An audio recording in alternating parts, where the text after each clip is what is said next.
Estamos de volta com mais uma aula de ciências, continuação do capítulo 11, página 146. Hoje nós vamos falar um pouco sobre materiais condutores de calor, ok? Então, vamos lá. Aqui nós vamos dar exemplos para vocês de materiais que são bons condutores de calor, que são aqueles que se aquecem ou resfriam com facilidade, pois neles a energia térmica flui rapidamente. Então, aqui tem um exemplo do ouro, do alumínio, do ferro e do cobre, que são exemplos desses materiais. Um exemplo a gente pode dar se você deixar uma colher de alumínio em uma panela aquecida, essa colher ela vai aquecer rapidamente, podendo até queimar a nossa mão quando em contato com esse material. Agora, materiais maus condutores de calor, que seria a madeira, a borracha, o algodão, a lã, o isopor e certos plásticos. Então, aqui diz que a energia térmica passa mais lentamente por esses materiais. Ok? Então, se você, o mesmo exemplo que eu acabei de dar, se você mexer alguma panela com uma colher desse tipo de material, de madeira ou de plástico, o que acontece? A energia térmica ela passa lentamente, então não esquenta esse material, então ele resiste mais à energia, tá bom? Aqui a gente tem na foto alguns exemplos desses materiais. Por exemplo, a forma de bolo. Você colocou um bolo para assar no forno. Você usa o alumínio por quê? Porque ele é um material bom condutor de calor. Então, ele vai aquecer rapidamente, né, através da energia térmica. Agora, não poderíamos, por exemplo, ter uma forma de madeira. Por quê? Porque o calor, né, não passa, porque a energia térmica ela não consegue fluir rapidamente através desses materiais que são os que estão ao lado. Por exemplo, a bandeja de isopor, uma luva de borracha, uma colher de pau, uma tábua de carne, ok? Então, aqui fala, né, que os materiais eles podem ser direcionados para diferentes fins de acordo com a propriedade de conduzir bem ou mal calor. Bons condutores de calor, como alumínio, são usados para fazer panelas, por exemplo. Então, a gente pode verificar que aí na casa de vocês mesmo, de que material é feita a panela de vocês, certo? Ou é de aço inox, ou é de alumínio, ok? Aqui no exemplo ao lado, a gente tem o bule, certo? Uma chaleira. Nessa chaleira, ela é feita de um material bom condutor de calor. Só que aí a gente pode perceber que são dois materiais. Nós temos a chaleira, feita de metal, que é um bom condutor de calor, e nós temos também a alça. Aqui na alça, nós temos um material que é mau condutor de calor. Por que será que na alça nós temos um material que é mau condutor de calor e aqui embaixo um material bom condutor de calor? Exatamente por quê? Porque na alça nós iremos pegar com as mãos. Então, ali nós usamos um material mau condutor de calor. Por quê? Porque ele não vai esquentar rapidamente como o metal. Então, na parte de baixo, nós precisamos do metal para poder a energia térmica passar para o metal e do metal aquecer a água que está dentro da chaleira. E na parte de cima, na alça, nós precisamos de um material mau condutor de calor para que nós possamos pegar nessa alça sem acontecer de nos queimarmos, certo? Conservando a temperatura, que vai falar sobre a conservação da temperatura. Vamos lá? Então, olhando aqui na imagem ao lado, diz assim: está frio, mas a blusa me mantém quentinha. Por que a blusa está mantendo o menino quente? Será que é a blusa que esquenta? O que será que acontece? Então, na verdade, a lã e outros materiais usados para fazer cobertores ou blusas de frios são maus condutores de calor. Então, esses materiais, eles não aquecem o corpo. Não é ele que aquece o corpo, ele só impede que a energia térmica que é produzida através do seu corpo passe para o ambiente. Tá certo? Então, por isso que no frio, em dias mais frios, nós usamos, né, quanto melhor o material, quanto menos ele é condutor de calor, melhor para nós. Por quê? Porque está frio.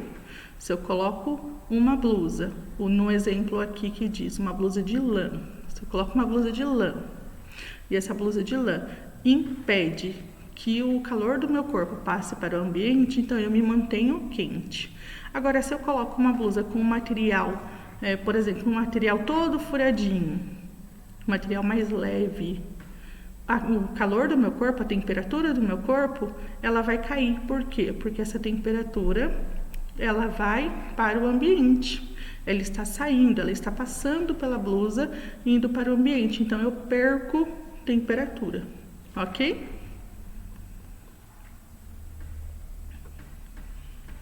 Então, mais embaixo aqui, a gente tem uma foto, né, sobre as roupas dos mergulhadores.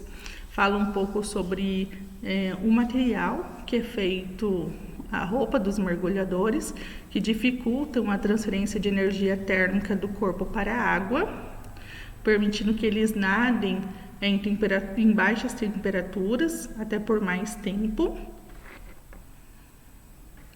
E agora a gente tem algumas perguntas. Então, com base em tudo que vocês estudaram até o momento, o que vocês farão? Vocês vão responder as perguntas no próprio livro. Se tiver dúvidas, vão retomar ao capítulo desde o início para poder ir eliminando as dúvidas de vocês. Então, vou ler junto e, se possível, vou dando algumas dicas. Observe o ferro elétrico da foto.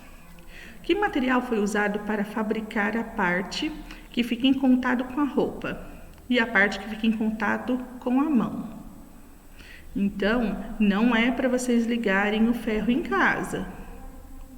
Não é para fazer nenhuma experiência. É só para vocês analisarem a foto e falar para a gente de qual é feito esse material de cima e qual é feito o material embaixo, ok? B. Os materiais do ferro de passar são adequados para a utilidade que ele tem e por quê? Então, vocês vão explicar o porquê, certo? Do material de cima e o material de baixo. Qual foi a justificativa na construção aí desse ferro? Né? Por que foi feito essa escolha de materiais para produzir esse ferro? Número 2. Observe a ilustração e responda as questões. Então, a gente tem aqui ilustração, caixa de isopor, aqui, e recipiente de metal, aqui. Para transportar uma torta gelada até a casa de sua avó, mantendo a temperatura, qual desses recipientes Ângela deve usar? Explique por quê. Então, vamos lá. Através do que a gente acabou de aprender aqui sobre materiais bons e má condutores de calor. Então, eu tenho os materiais bons e os maus. Neste caso, qual seria o mais adequado para transportar esse alimento, essa torta gelada, sendo que ela quer que mantenha a temperatura. Olha só, mantendo a temperatura, ela quer que mantenha. Se ela quer que mantenha, qual dessas duas será a minha escolha? Certo? Então, vocês vão analisar, podem voltar lá nos materiais, bons e maus condutores de calor, fazer a leitura novamente para poder responder. B. Imagine que, em outro dia, Ângela queira levar uma torta que acabou de sair do forno e que deve ser servida quente. Qual dos recipientes ela deve usar e por quê? Agora é o contrário. Agora a torta acabou de sair do forno e ela deve ser servida quente. Qual dos recipientes ela deve usar e por quê? Então, analisando os dois, você volta aqui e olha, será que o melhor é a caixa de isopor ou será que o melhor é o recipiente de metal? Qual seria a melhor escolha neste caso? Ok? Então, vamos agora para a página 148. Em grupo, leiam o texto e vejam a ilustração abaixo, depois troquem ideias e respondam as questões no caderno. Aqui está dizendo em grupo. Como nós não estamos em sala de aula, nós faremos sozinhos, certo? Então, vocês vão ler o texto e aqui embaixo vocês vão responder as perguntas. Lembre-se de que a imagem também faz parte da interpretação. Então, vamos lá para a questão A. Nas casas com aquecedor solar, a economia de energia elétrica e por quê? Então, com base no texto e com base na figura, vocês vão dizer para nós se a economia e por que essa economia ocorre. Por qual motivo essa economia acontece? A B. Por que, em geral, as placas coletoras são feitas de cobre ou alumínio? Então, isso tem a ver com os materiais bons e maus condutores de calor. C. Por que, em geral, o reservatório de água aquecida é revestido com um material mau condutor de calor? Então, você vai ter que explicar, né, por que foi utilizado esse tipo de material, ok? Então, aqui eu vou ler com vocês esse trecho, para que vocês possam entender melhor e responder aqui as questões abaixo que eu acabei de ler. Quando o Sol ilumina e aquece a gente, está enviando energia, a energia solar. Esta pode ser transformada em outros tipos de energia, como energia elétrica, que gera a eletricidade necessária para acender a lâmpada. No Brasil, a energia solar é abundante. Embora não seja suficiente para atender diretamente às necessidades do dia a dia de uma cidade, mas há situações em que a energia solar pode ser usada com grande vantagem. Para a água do banho, soltar aquela fumacinha, é comum que usamos o chuveiro elétrico ou um aquecedor a gás. Mas em muitas regiões do país, onde faz muito calor, o sol pode servir para esquentar a água. Existem várias formas de construir um aquecedor solar de uso residencial. Em geral, o modelo mais usado no Brasil é feito de placas especiais, chamadas coletores solares. Normalmente, as placas coletoras são feitas de cobre ou alumínio e cobertas por vidro. Então, aqui embaixo a gente vai observar. Observem o esquema do funcionamento de um aquecedor solar de água. Então, vamos ver. Coletores solares, a caixa de água, o reservatório de água aquecido revestido de isopor. Então, esse reservatório aqui é revestido de isopor. Vamos ler então. Um tubo leva a água da caixa d'água para os coletores. O sol aquece os coletores e a água presente neles. A água aquecida vai para o reservatório revestido e fica armazenado para ser usada no banho. Então, vamos entender melhor. Um tubo leva a água da caixa d'água para os coletores. Então, vamos lá. Um tubo, este tubo aqui, ó, leva a água da caixa d'água para os coletores solares, certo? O sol aquece os coletores e a água presente nele. Então, o sol ele está aquecendo aqui, neste local, a água que está presente nos coletores. A água aquecida vai para o reservatório revestido e fica armazenado para ser usado no banho. Então, a água daqui dos coletores, ela vai para o reservatório. E esse reservatório aqui, ele é revestido de isopor. e fica ali armazenada para ser utilizada no banho. Então, o que a gente precisa entender nesse esquema? A água que está aqui na caixa d'água, ela está fria. Ela precisa passar pelos coletores para ser aquecida e precisa ficar armazenada aqui no reservatório para que essa água que permaneça aquecida essa água. Para que essa água ela fique aquecida, mantenha-se aquecida ali, foi revestido esse reservatório de isopor. Porque o isopor ele é um mau condutor de calor.